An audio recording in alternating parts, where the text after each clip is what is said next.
Good evening students, welcome to Sarvpratham Pathshala. आज हम history का चैप्टर 3 करेंगे, kingship caste and class, which is in period of 600 C to 600 CE।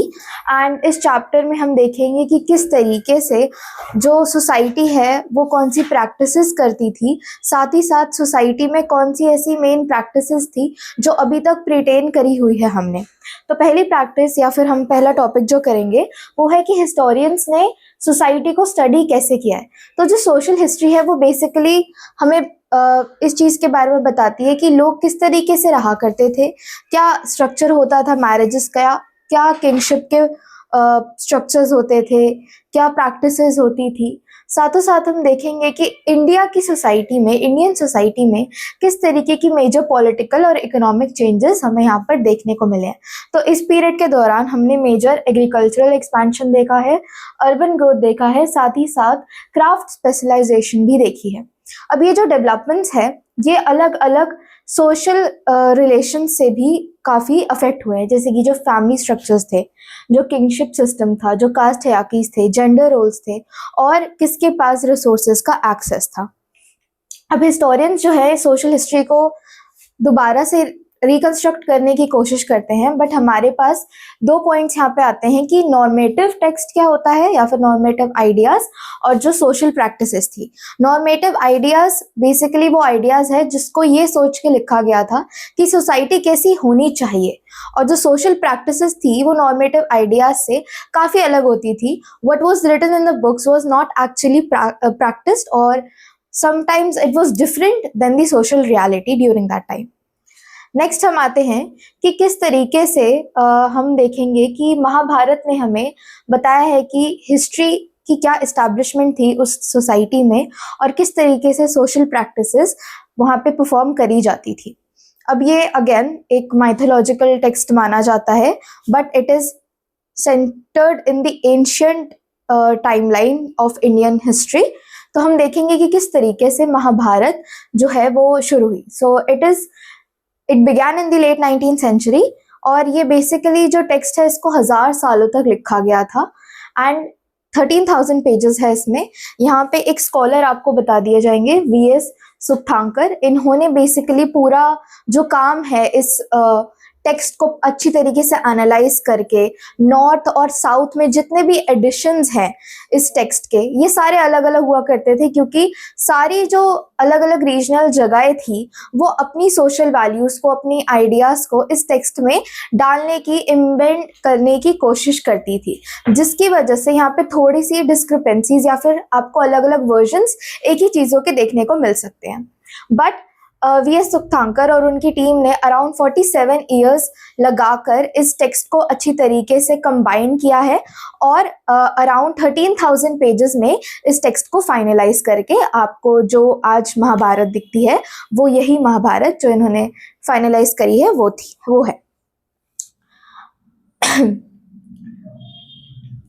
इसके अलावा हम देखते हैं कि कैसे महाभारत जो है वो हाईलाइट करती है एक सोशल हायरार्की को, कि उस टाइम पे किस तरीके से सोसाइटी में चीज़ें कहीं ना कहीं प्रैक्टिस करी जाती थी।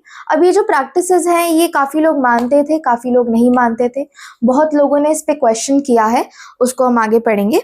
और महाभारत अगेन एक डायनामिक टेक्स्ट है जो कि लोगों के डिसएग्रीमेंट्स, उनके एंजाइटीज़, उनकी नेगोशिएशन, साथ ही साथ इंडियन सोसाइटी में किस तरीके से कास्ट, जेंडर, पावर का इम्पोर्टेंट एक रोल रहा है वो भी बताती है। नेक्स्ट है कि किस तरीके से फैमिलीज या फिर किनशिप नेटवर्क्स उस टाइम पे काम करते थे। तो हमें यहाँ पे 2 से 3 टर्म्स समझने की जरूरत है, जाति, कुल और एक गोत्र। ठीक है, ये 3 टर्म्स हमें समझने की जरूरत है। बेसिकली जाति, कुल और गोत्र डिसाइड करते थे कि फैमिलीज किस तरीके से स्ट्रक्चर होगी। आपने देखा होगा कि काफ़ी फैमिलीज में कजन्स को काफ़ी क्लोज रिलेटिव्स माना जाता है, काफ़ी क्लोज माना जाता है, बट कुछ फैमिलीज में कजन्स को एक डिस्टेंट रिलेटिव माना जाता है, जहाँ पे इवन मैरिजेस भी होती है फैमिलीज के अंदर। ओके, अब ये जो फैमिली स्ट्रक्चर था ये यूनिफॉर्म नहीं था और टाइमलेस था। ठीक है, बेसिकली डिपेंड करता रहता था कि किस रीजन में आप जाओगे, वहां पे थोड़े अलग फैमिली स्ट्रक्चर्स हुआ करते थे। फैमिलीज जो थी ये साइज में अलग होती थी, ऑर्गेनाइजेशन में अलग होती थी, और वंश और जाति जैसे कंसेप्ट्स को फॉलो करती थी। हिस्टोरियंस के लिए इजी है इलाइट ग्रुप्स या फिर इलाइट फैमिलीज की हिस्ट्री को रिकंस्ट्रक्ट करना, क्योंकि हमने देखा है कि हिस्ट्री में नॉलेज और एजुकेशन सिर्फ वेल्दी फैमिलीज को मिलती थी, और जो फैमिलीज हायरार्कियल स्ट्रक्चर में ऊपर या फिर एक टॉप लेवल पर रहती थी उन्हीं को एजुकेशन का प्रिविलेज मिलता था, जिसकी वजह से जो हिस्टोरियंस है वो इलाइट फैमिलीज का तो हिस्ट्री रिस्ट्रक्चर कर पाए हैं, बट जो नॉर्मल फैमिलीज है हमें उनकी हिस्ट्रीज एज सच रिकंस्ट्रक्टेड तरीके से नहीं देखने को मिलती है। नेक्स्ट आते हैं पेट्रिलिनिटी, और क्या आइडियल फॉर्म होता था उस टाइम पे फैमिलीज में डिसेंट का। अब हमारी जो सोसाइटी है या फिर इंडियन सोसाइटी एक अर्ली टाइम से ही पेट्रियार्कल या फिर पेट्रीलिनियल तरीके से चलती आई है। पेट्रियार्कल होता है पितृसत्ता, बेसिकली ओरिजिन ऑफ फादर, जो कि चलते आ रहा है टाइम टू टाइम। फादर की प्रॉपर्टी सन को ट्रांसफर होगी, उसकी प्रॉपर्टी उसके सन को ट्रांसफर होगी, and it completely ignores the female section of the society, specially जो उनकी फीमेल काउंटर पार्ट्स होते थे, उनकी वाइव्स, सिस्टर्स, डॉटर्स, उन सबको इग्नोर करके ही आगे बढ़ता है। इवन जो महाभारत है ये आपको कॉन्फ्लिक्ट बताता है कौरव्स और पांडव्स के बीच में, जो कि अगेन एक पेट्रीलिनियल डिसेंट के लिए लड़ रहे हैं, अपने फादर की करेक्ट ओनरशिप के लिए लड़ रहे हैं, ठीक है। एंड कहीं ना कहीं उनको एक वर्दी सन कहलाने का या फिर प्रूफ करने का पॉइंट बताता है कि सोसाइटी किस तरीके से सन को बहुत ज्यादा इम्पोर्टेंस दिया करती थी। अब देखते हैं कि पेट्रीलिनी हमेशा रिजिड तरीके से फॉलो नहीं होती थी हर जगह।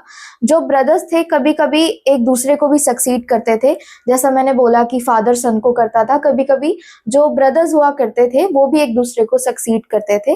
कोलैटरल रिलेटिव्स भी कभी कभी पावर क्लेम करते थे। वुमेन अथॉरिटी एक्सरसाइज करती थी, बट उनको एज सच टाइटल नहीं दिया जाता था।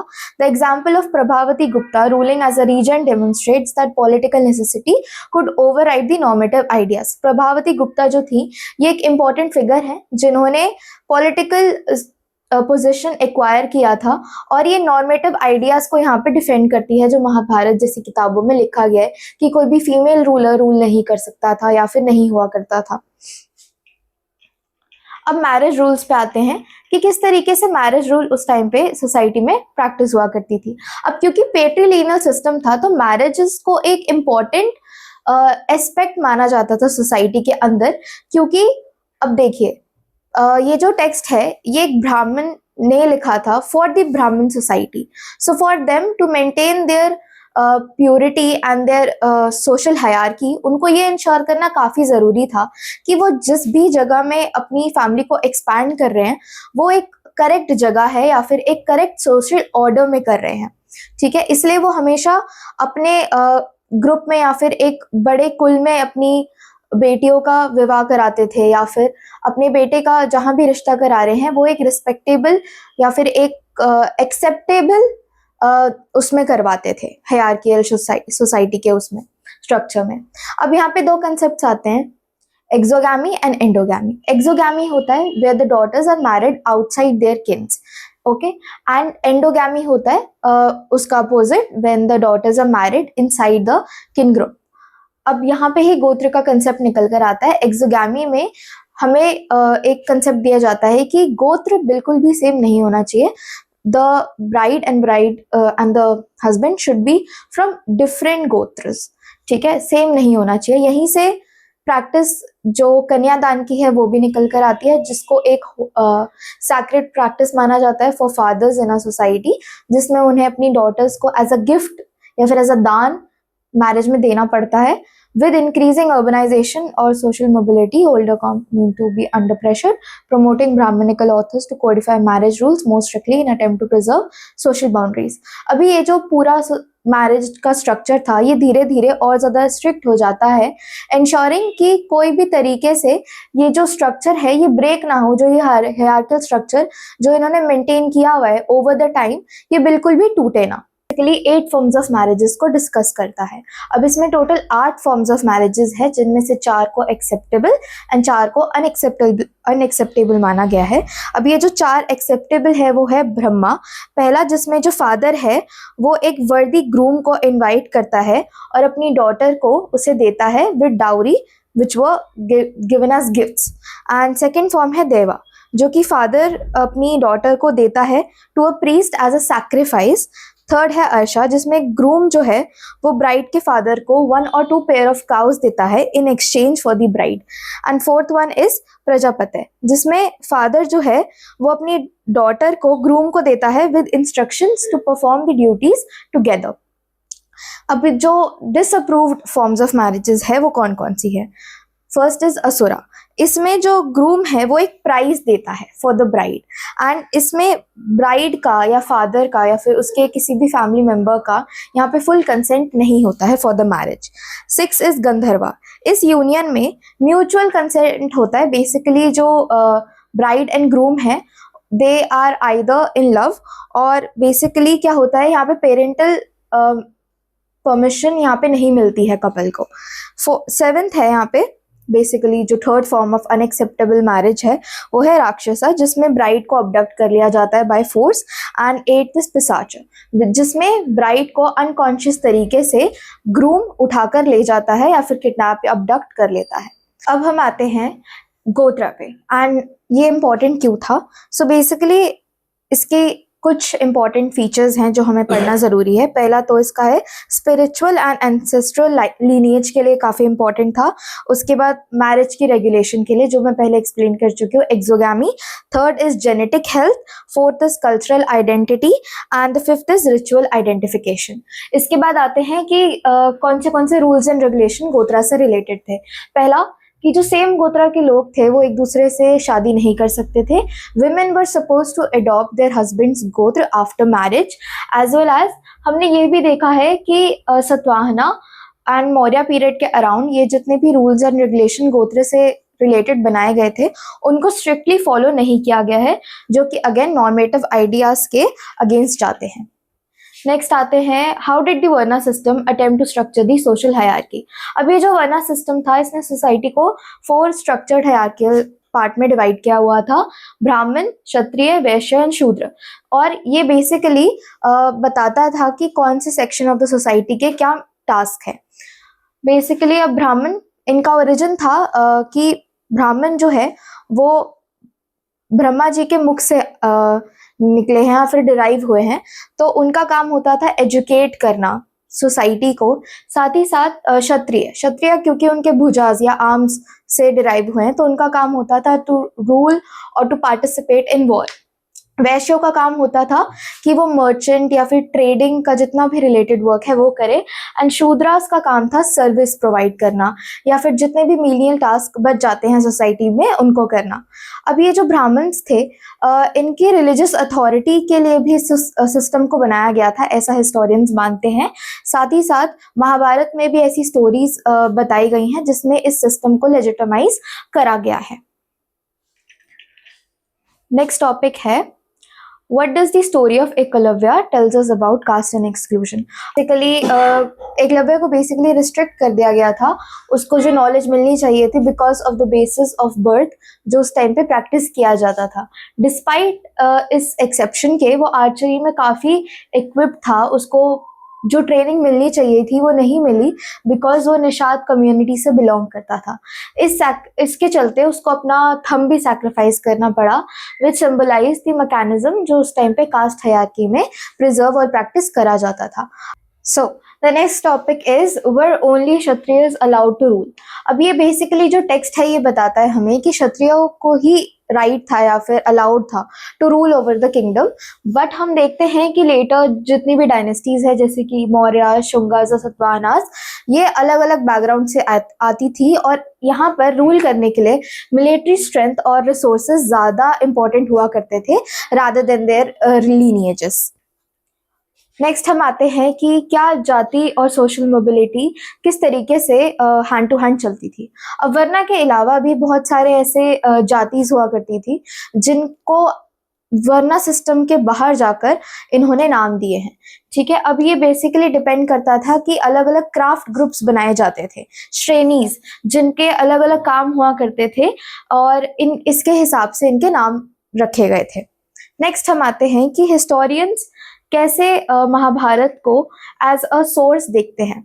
हिस्टोरियंस बेसिकली महाभारत को एज अ लैंग्वेज, ऑथरशिप और ऑडियंस के साथ इसके हिस्टोरिकल कंटेक्स्ट को स्टडी करते हैं। साथ ही साथ आर्कियोलॉजिकल एविडेंसेस जो कि हस्तिनापुर और इसके काउंटर पार्ट्स वाली जगहों पे करे गए हैं, उसके थ्रू हम यहाँ पे एक लेजिटिमेसी प्रोवाइड करते हैं इस टेक्स्ट को। नेक्स्ट हम आते हैं कि कैसे बुद्धिस्ट टेक्स्ट सोशल इनइक्वालिटी को एक्सप्लेन करते हैं। सो यहाँ पे एक बुद्धिस्ट टेक्स्ट वज्र सूची बाय अश्वघोष मेंशन कर सकते हैं हम, जिसमें बेसिकली उन्होंने चैलेंज किया है उस टाइम की सोशल इनइक्वालिटी को, जो उस टाइम पे काफ़ी प्रैक्टिस हुआ करती थी और अनटचेबिलिटी जैसी प्रैक्टिसेस को परफॉर्म करने में कहीं ना कहीं एक बेसिस प्रोवाइड करती थी। नेक्स्ट हम आते हैं, Why is Mahabharat considered a dynamic text in even today? Mahabharat जो है ये continuously evolve होती जा रही है इसकी रीजनल रीटेलिंग्स और परफॉर्मेंसेस के साथ, और मॉडर्न इंटरप्रिटेशंस भी काफ़ी इसको एक डिस्टिंक्ट तरीके का प्लेटफॉर्म प्रोवाइड कर रही है, इसीलिए इसको एज अ डायनामिक टेक्स्ट माना जाता है। साथ ही साथ इसके थ्रू हम मार्जिनल वॉइसेस और इलाइट पर्सपेक्टिव्स को भी स्टडी करते हैं सोसाइटी के अंदर। नेक्स्ट हम आते हैं कंक्लूजन पे। सो बेसिकली ये जो टेक्स्ट है हमारा, जो ये पूरा चैप्टर है, ये हमें बताता है कि कैसे अर्ली इंडियन सोसाइटी स्टैटिक और यूनिफॉर्म बिल्कुल भी नहीं थी। लोग टेक्स्ट तो लिखते थे but often times it was not as important कि वो प्रैक्टिस भी हो वैसे का वैसा। एंड इवन हमारे अगर कल्चर में भी देखें और इंडियन हिस्ट्री में भी देखें तो काफ़ी रिलीजियस टॉलरेंस है और लोग इन आइडियाज़ को काफ़ी चैलेंज करते हैं, जिससे हमें ये पता चलता है कि सोसाइटी उस टाइम पे इवॉल्विंग थी, बिल्कुल भी स्टैटिक नहीं थी, और एज अ रिजिड जिस फॉर्म से दिखाया जाता है सोसाइटी को, वो उतनी रिजिड नहीं हुआ करती थी। Thank you so much for watching this video, and ऐसे और वीडियोस के लिए हमारे चैनल को सब्सक्राइब करिए and like this video. Thank you so much.